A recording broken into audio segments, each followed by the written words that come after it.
சீராக்கின் ஞானம் அதிகாரம் 37. தீய நண்பர்கள்.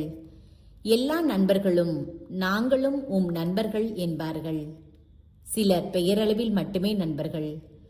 தோழரோ நண்பரோ பகைவராய் மாறுவது சாவை வருவிக்கும் வருத்தத்திற்கு உரியதன்றோ? ஓ தீய நாட்டமே, நிலத்தை வாஞ்சையால் நிரப்ப எங்கிருந்து நீ உருவானாய்? தோழர்கள் சிலர் தங்கள் நண்பர்களின் உவகையில் மகிழ்வார்கள். துன்ப காலத்தில் அவர்களை எதிர்ப்பார்கள். வேறு சில தோழர்கள் வயிற்று பிழைப்புக்காக நண்பர்களுக்கு உதவுவார்கள். இருப்பினும் போர்க்காலத்தில் எதிரியிடமிருந்து அவர்களை காப்பார்கள். உன் உள்ளத்தில் உன் நண்பர்களை மறவாதே, உன் செல்வத்தில் அவர்களை நினையாமல் இராதே. அறிவுரையாளர். எல்லா அறிவுரையாளரும் தங்கள் அறிவுரையை பாராட்டுவர். சிலர் தன்னலத்துக்காகவே அறிவுரை கூறுவர். அறிவுரையாளரை பற்றி எச்சரிக்கையாயிரு. முதலில் அவர்களது தேவை என்ன என கண்டுபிடி. ஏனெனில் அவர்கள் தன்னலத்துக்காகவே அறிவுரை கூறுவார்கள். இல்லையேல் உனக்கு எதிராக தங்கள் செல்வாக்கை பயன்படுத்தலாம். அவர்கள் உன்னிடம் உன் வழி நல்லது என சொல்வார்கள். பின்பு உனக்கு என்ன நடக்கிறது என பார்க்க உனக்கு எதிரே நிற்பார்கள். உன்னை சந்தேக கண்ணோடு பார்க்கிறவரிடம் அறிவுரை கேளாதே. உன்மேல் பொறாமை கொள்வோரிடமிருந்து உன் எண்ணங்களை மறைத்துக்கொள்.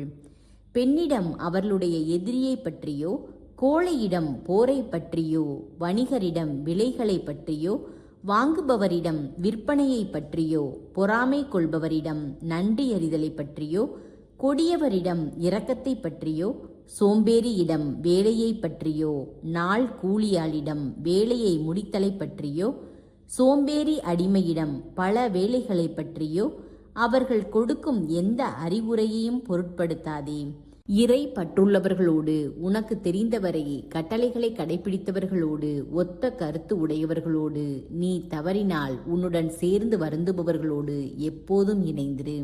உன் உள்ளத்தின் அறிவுரையில் உறுதியாய் நில். அதைவிட நம்பத்தக்கது உனக்கு வேறெதுவும் இல்லை.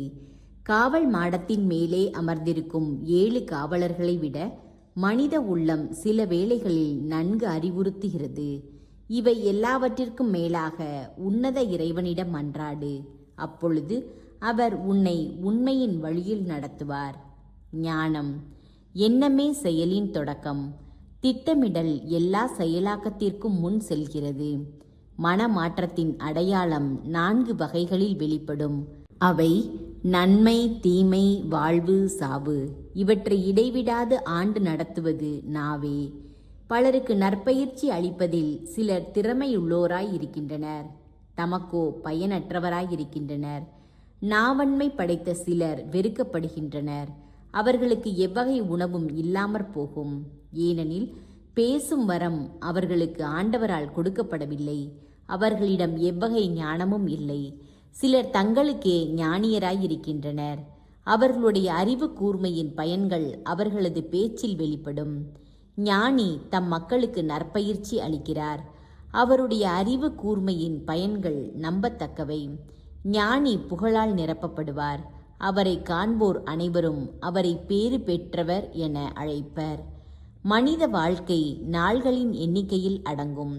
இஸ்ரேலின் நாள்களோ எண்ணிக்கையில் அடங்கா. ஞானி தம் மக்கள் நடுவே நன்மதிப்பை உரிமையாக்கிக் கொள்வார். அவரது பெயர் நீடூழி வாழும். உணவில் கட்டுப்பாடு.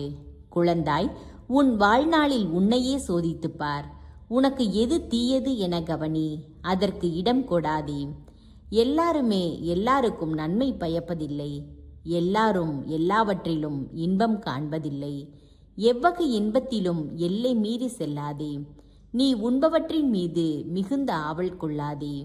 மிகுதியாக உண்பதால் நோய் உண்டாகிறது. பேருண்டி குமட்டலை கொடுக்கிறது. பேருண்டியால் பலர் மாண்டனர். அளவோடு உண்போர் நெடுநாள் வாழ்வர்.